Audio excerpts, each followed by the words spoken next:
Puskesmas Tanjung ini, kami akan menyampaikan petunjuk pesona. Saat ini, kita berada di ruang pertemuan Puskesmas Tanjung ini. Dan syukur kehadiran Allah Subhanahu wa Ta'ala, yang mana pada pagi hari ini kita telah diberikan kesehatan dan kesempatan sehingga kita bisa berkumpul bersama di sini dalam rangka mengikuti rapat mini lokakarya lintas sektor triwulan 4 UPTD Puskesmas Tanjung Enim. Salawat dan salam kita curahkan kepada junjungan kita Nabi besar Muhammad Sallallahu Alaihi Wasallam. Semoga kita yang hadir di sini akan menjadi pengikut beliau setia hingga akhir zaman dan kita semua akan mendapat syafaat dari beliau. Pertemuan lintas sektoral kita triwulan keempat yang merupakan pertemuan antara puskesmas dan seluruh sektor yang mendukung pelayanan kesehatan masyarakat di Lawang Kidul yang dilakukan oleh Puskesmas Tanjung Enim, yang bertujuan adalah untuk meningkatkan kerjasama dan membina peran serta seluruh fungsional masyarakat agar dapat memaksimalkan fungsi pelayanan Puskesmas Tanjung Enim. Pada lokakarya mini lintas sektor ke triwulan keempat ini, kami akan mencoba memaparkan beberapa dari capaian program yang dilakukan oleh kegiatan Puskesmas Tanjung Enim dan juga mungkin ada hambatan-hambatan di dalam pelayanan kami yang kami harapkan dapat dilakukan pemecahan masalah bagi hambatan kami oleh kita semua di lintas sektor ya. Kemudian lagi peran serta Bapak Ibu sebagai pemangku jabatan, pemangku kebijakan di dalam masyarakat, itu yang kami harapkan dapat membantu kami mengatasi solusi yang terdapat dalam pelayanan kami. Selamat mengikuti lokakarya mini lintas sektor triwulan keempat ini. Kiranya pertemuan kita hari ini membawa hikmah dan juga membawa manfaat bagi masyarakat Lawang Kidul menuju Lawang Kidul sehat. Terima kasih. Program yang dilaksanakan ini mendapat capaian yang hasil yang memuaskan. Mungkin himbauan dari kami bagi pemuka stakeholder yang ada, tokoh masyarakat, kita dukung program-program yang ada, terutama program di Puskesmas untuk mengurangi data kematian dan kesakitan yang ada di Kecamatan Lawang Kidul khususnya.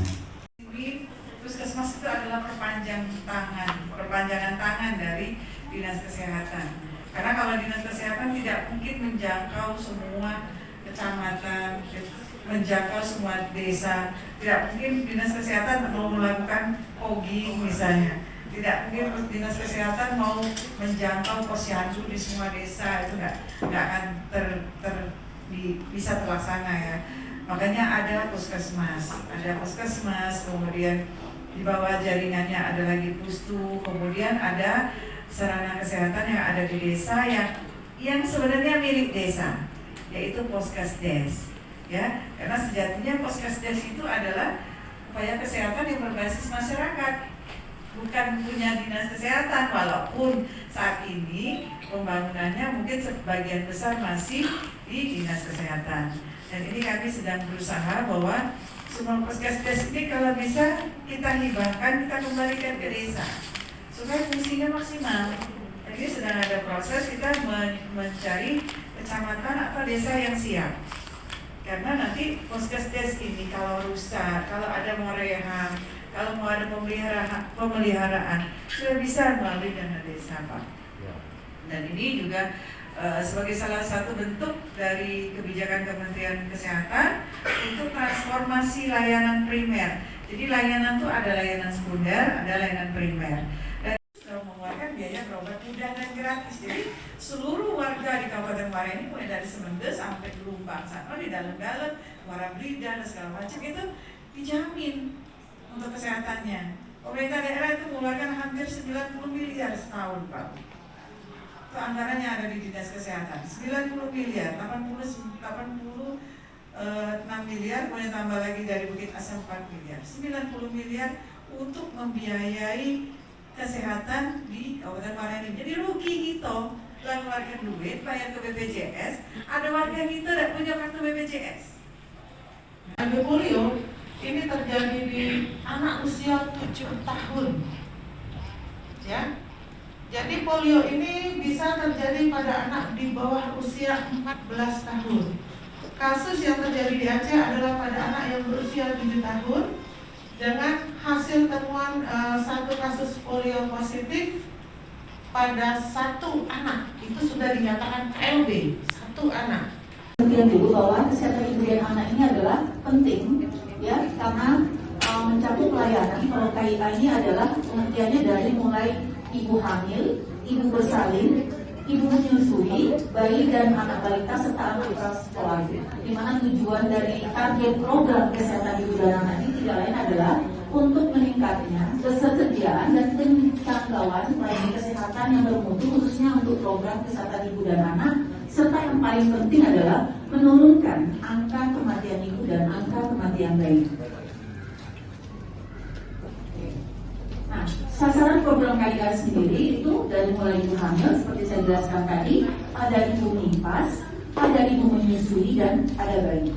Nah, indikator program KIA banyak Pak ya. Jadi ini hanya sekadar untuk penjelasan saja dari mulai kunjungan pertama, jadi K1, ada kunjungan ibu hamil yang keempat, kalau sekarang sudah targetnya 6 kali minimal pelayanan kesehatan ibu hamil, ada deteksi faktor risiko yang dilakukan oleh tenaga kesehatan, nakes itu harus paling tidak capaiannya 20%, ini 10%, kemudian ada persalinan, kunjungan setelah melahirkan, jadi bukan hanya melahirkan saja, pasca lahir persalinan pun juga harus melakukan kunjungan, sampai kunjungan keempat, ya, ada status imunisasi TT yang harus dilakukan ibu pada saat dia hamil.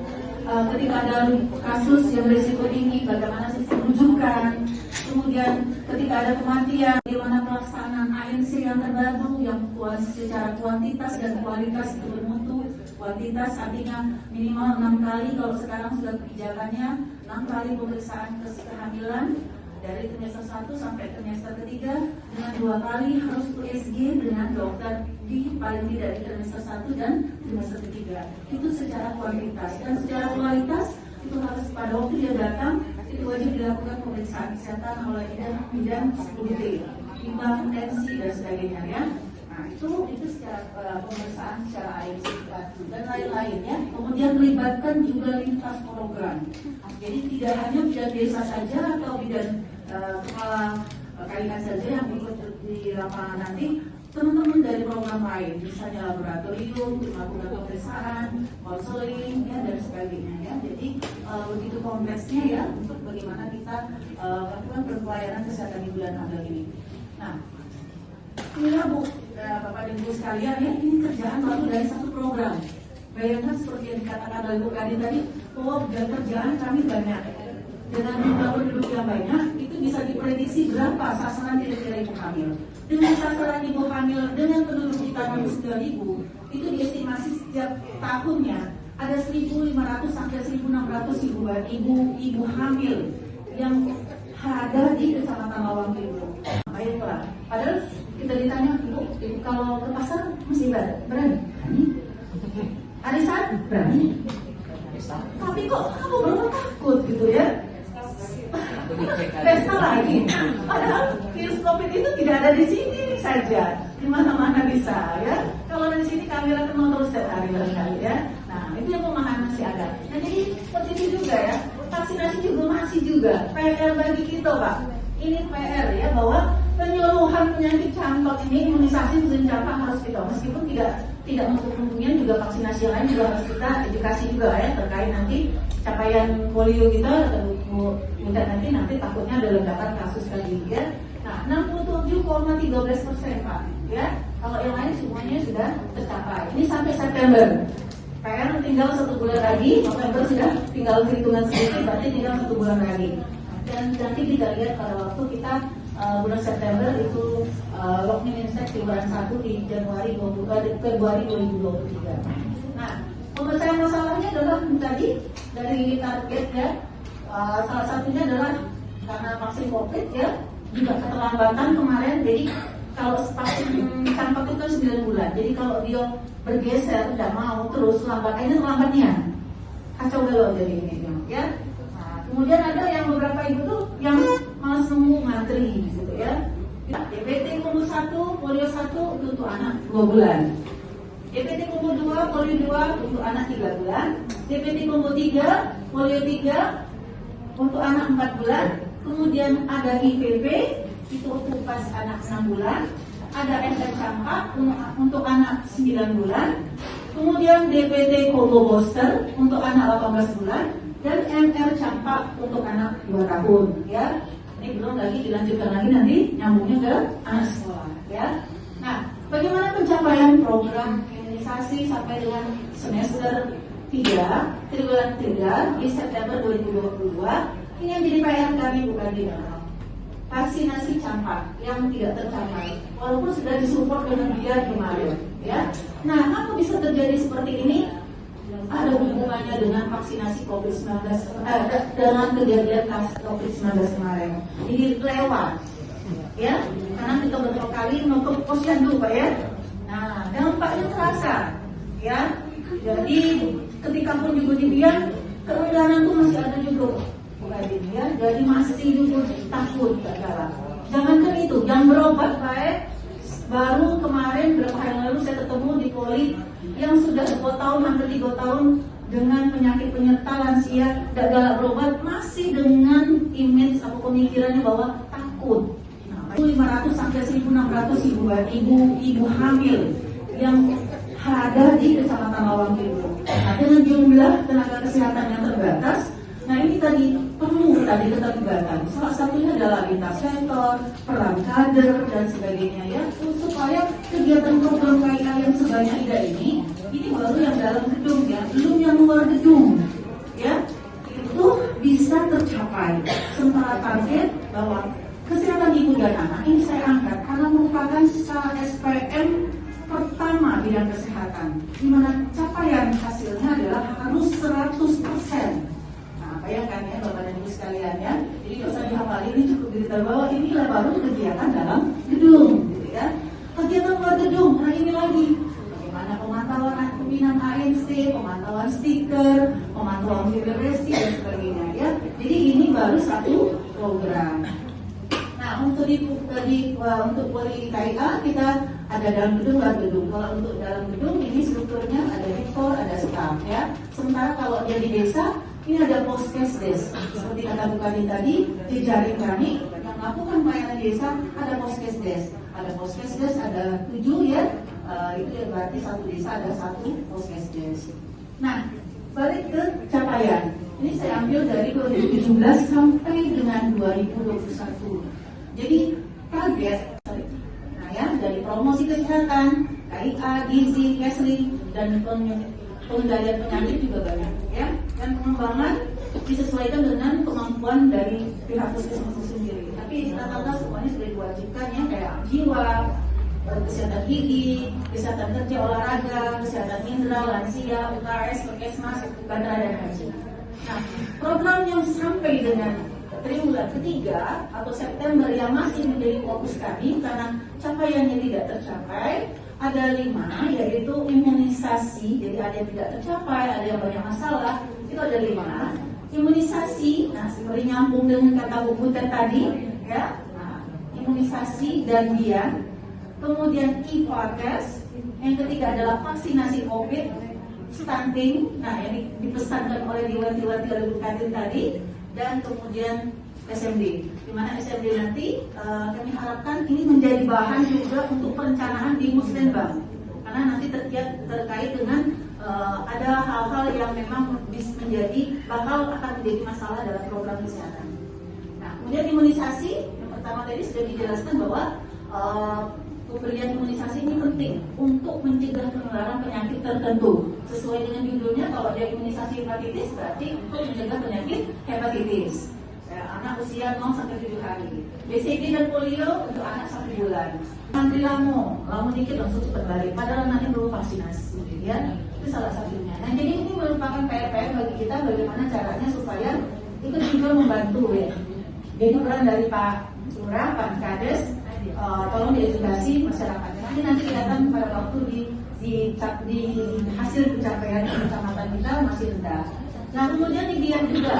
Impian ini tadi belum imunisasi anak sekolah ya, ini juga capaian kita juga juga kurang. Ini bisa dilihat ya, harusnya 100% deh. 98 ya, 95 ya, 95. Tapi sebenarnya sudah tidak tercapai, kita sudah 6,7 ya kemarin ya di pas. Tapi baiknya semuanya sudah terrealisasi ya. Nah, untuk capaian gender desa ini semuanya sudah tercapai 94%. Yang paling banyak ini di Tegarejo Pak ya. Cuma yang masih sedikit ini sedikitnya masih itu adalah di ini ya. Kayak pasar. Ya, pasar. Sekolah yang bagus kan? Ya. Ini foto-foto pelaksanaan dia. Nah, satu lagi yang masih juga sampai sudah bingung ya. Mungkin ini penting kali Pak kalau Bapak penting kami juga penting sama atau bukannya masalah di sini adalah IPATES yang tidak tercapai ya. Ini terus yang dilakukannya meskipun upaya-upaya sudah kita lakukan ya. Kan masalah terutama kemarin kita dialokasikan ke dana COVID. Jadi dana COVID sekarang mungkin sudah dialihkan. Nah, kita diarahkan ke desa untuk membeli peralatan sarana-sarana fasilitas kesehatan, terutama masalah timbangan dan lain sebagainya, masalah juga honor, dengan juga usulan kami juga nanti mungkin karena fasilitas Polides ya, karena kepemilikan desa, setiap desa sudah menyiapkan satu Polides. Namun di kita kecamatan Lamuke juga banyak masyarakat yang dilayani.